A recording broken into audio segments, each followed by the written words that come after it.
I'll give you an example. So we can do this. We can do this with any place where you have a problem, any place of business where you're having this problem. You can do this with anyone. So there is always an intake form for the Department of Health. Now, the Department of Health is behind this scam. But the Department of Health is also supposed to police situations where people who are not authorized or licensed are giving medical advice. I love it. So it's going to be an interesting thing how this plays out. I'll give you a brief story here, but we went to Applebee's the other day. We couldn't sit down without wearing a mask. Of course I'm not going to do that. You know, I'll never do that. So we just called up, my wife just called up another Applebee's, and we went to the other one, and they were fine. But, you know, so I did the same thing I always do. I got the floor manager. In this case, this guy was actually the general manager, so great, you know. Got him to admit, yeah, you can't wear, you know. So I documented all that. So here's what I did. I filed a complaint with the Department of Health on their own form, and I said there is an employee at, you know, Applebee's restaurants who's requiring patrons to undertake a medical intervention as a condition of, you know, patronizing the restaurant. So I filled out this form, sent to the DOH. They called me like a couple of days later, and she goes, "Oh yeah, so what's up with the complaint?" And I said, "Well, you know, it concerns a restaurant." She goes, "Oh yeah, for that, well, you have to contact the Department of Business and Professional Regulation." Well, I already know that. And I already know who I'm supposed to be calling. I know all the issues, right? So I said, well, actually, this concerns section 456.065. She goes, oh, really? I said, yeah. There's an individual at the store who's imposing, you know, medical interventions as a condition for patronizing the restaurant. And she goes, well, we definitely need to see all the facts on that. So let us review everything, and we'll get back with you. So that's where that is now. So what's interesting is the DOH is behind pushing this. So is the Department of Business. They're probably doing that in your state too. It's not just the DOH, they're using other agencies.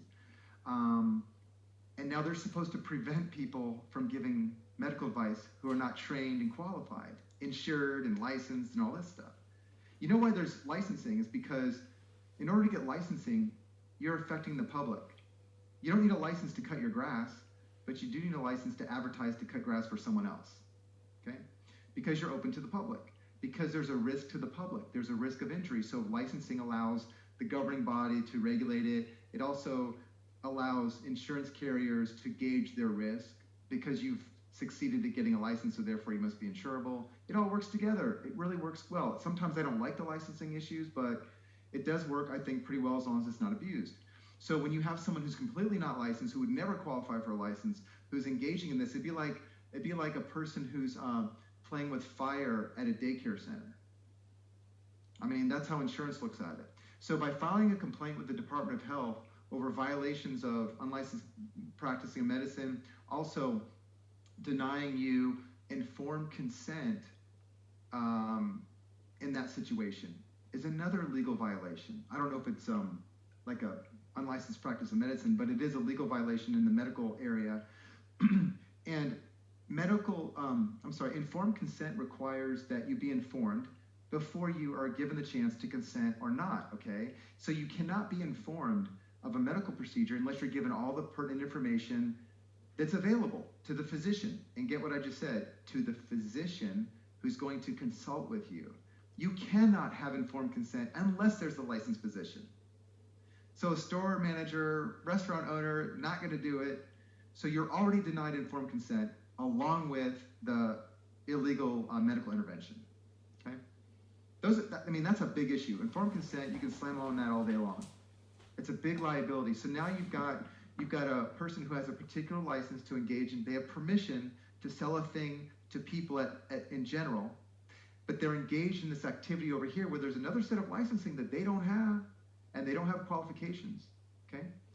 The other issue is that they have no duty, a restaurant has no duty to protect the public.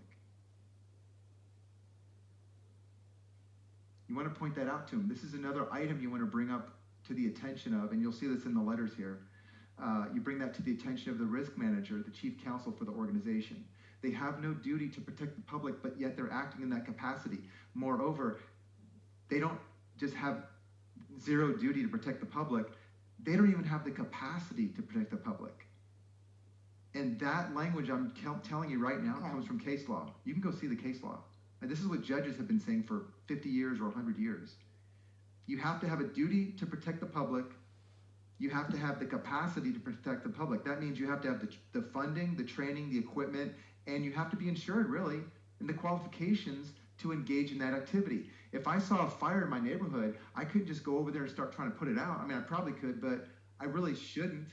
I'm not qualified. I don't know what happened. I don't understand all that stuff. I'm not a fireman. So that's why we have these restrictions. And somehow, I mean, even if there was a pandemic, the law still is the same. It doesn't repeal laws. They have a problem.